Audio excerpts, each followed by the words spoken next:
कोहली भाई साहब, इससे बढ़िया अब आप करके क्या ही देंगे इतने सालों में। मतलब उस बंदे ने इतनी कोशिश की, लेकिन आरसीबी का और कोई प्लेयर कोशिश ही नहीं करता कोहली के अलावा। और शायद वो अब मुंबई से आरसीबी को सीख लेनी चाहिए। जिस तरीके से Rohit Sharma out of form हुए, बाकियों ने आके संभाल लिया ना, लेकिन कोहली जब आउट होते हैं ना तो कोई संभालने वाला होता नहीं है। अब ऐसा पता नहीं क्यों है कि कोहली जैसे ही आउट होंगे कोई नहीं संभाल पाता आरसीबी को। आरसीबी वाले परेशान इस बात से हैं यार, कहीं हार की शुरुआत तो नहीं हो गई है आरसीबी वालों को। उनके फैन बड़े कॉन्फिडेंट हैं और एक ही मौका आया है जीत जाएं, लेकिन जिस तरीके से मुंबई उनके लिए खतरा है ना भाई साहब, बहुत ज़बरदस्त तरीके से। क्योंकि आरसीबी वालों को सिर्फ एक खतरा है मुंबई से, और वो है बुमराह, रोहित, सूर्य कुमार और तिलक, 4। और ये 4 अगर निपटा ले गई ना आरसीबी, मामला उनका एकदम फिट है। लेकिन आरसीबी के फैन अभी कुसमुसा रहे हैं कि यार हल्ला करें कि ना करें, क्योंकि क्वालिफाई तो कर गए हैं, लेकिन अब दूसरे नंबर से कल तीसरे नंबर पे आ गए हैं। कल जिस तरीके से हारी आरसीबी और जिस तरीके से कल फिल साल्ट और कोहली बैटिंग कर रहे थे ना, फिर से वही यार चोक वाला सिस्टम दिख रहा है आरसीबी का। क्योंकि इतनी गजब शुरुआत और टीम ऑल आउट हो जाती है, जीत नहीं पाते हैं। हालांकि आरसीबी को बहुत बड़ा स्कोर का पीछा करना था, लेकिन जिस तरीके से कोहली ने शुरुआत की और फिल साल्ट खेले भाई साहब, लग रहा था कि जीत जाएंगे और वो चैंपियन वाली टीम नज़र आ रही थी। लेकिन अचानक से सब कुछ सत्यानाश हो गया और तीसरे नंबर पर पहुंच गई। और सभी चाहती हैं टीमें जितने सुपर 4 की हैं, जो क्वालिफाई कर चुकी हैं, कि वो 4 में से कम टॉप 2 में रहें। क्योंकि टॉप 2 में रहेंगे तो उनके लिए फ़ायदा ये है कि हारेंगे तो एक क्वालिफाइंग मैच खेलने का मौका मिलेगा।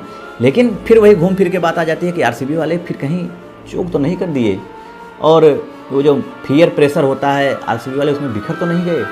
क्योंकि कोहली भाई साहब, इससे बढ़िया अब आप करके क्या ही देंगे इतने सालों में। मतलब उस बंदे ने इतनी कोशिश की, लेकिन आरसीबी का और कोई प्लेयर कोशिश ही नहीं करता कोहली के अलावा। और शायद वो अब मुंबई से आरसीबी को सीख लेनी चाहिए। जिस तरीके से Rohit Sharma out of form हुए, बाकियों ने आके संभाल लिया ना, लेकिन कोहली जब आउट होते हैं ना तो कोई संभालने वाला होता नहीं है। अब ऐसा पता नहीं क्यों है कि कोहली जैसे ही आउट होंगे कोई नहीं संभाल पाता आरसीबी को। अदर टीम में जो ज़्यादा चैंपियन बनी है, आप जिस टीम को उठाएंगे तो वो देखने में लगता है कि यार एक प्लेयर जो उनका मेन आउट होता है तो दूसरे लोग आके संभाल लेते हैं। ये है सबसे बड़ी दिक्कत आरसीबी को। और जिस तरीके से भाई साहब मामला एकदम आ गया है कि भाई आरसीबी वाले फैन जो हैं, अब तो बस भाई एक बार तुम फाइनल में पहुँचो और उसके बाद हम देखो कैसे बाहर आते हैं जश्न मनाने। तो वो शायद कसक रही जाए, क्योंकि मुझे ऐसा लगता है पर्सनली कि चूक कर सकती है आरसीबी अफ्रीका की तरह। क्योंकि वो अब इनके मन में आ गया है, क्वालिफाई कर गए हैं, तो वो अब उन कप के लिए वो जहन में है सबके प्लेयरों की कि भाई अब कप के लिए। और वो जब आ जाता है ना, अब एक तो मुंबई है, मुंबई बड़े मैचों का खिलाड़ी, बड़े मैचों की टीम, वो एक आईपीएल का ऑस्ट्रेलिया है समझ लीजिए।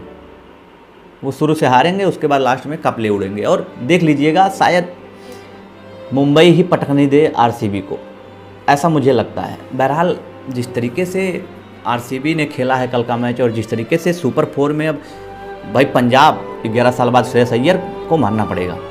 वो बंदा भाई साहब जिता ले गया अपनी टीम को। अब पिछली बार कोलकाता में था तो कोलकाता को चैंपियन बना दिया, इस बारी भाई साहब पंजाब में है तो पंजाब को इस समय टॉप 2 में है टेबल पे।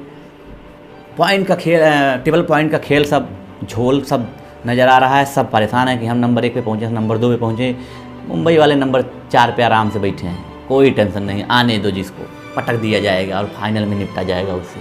तो लगता क्या है आपको, क्या मुंबई जीतेगी या आरसीबी या गुजरात या फिर पंजाब? 4 बचे हैं, 25% चांस है सबके पास जीतने का। आपकी क्या राय है, कमेंट कर दीजिए और चैनल को सब्सक्राइब कर लीजिए। धन्यवाद।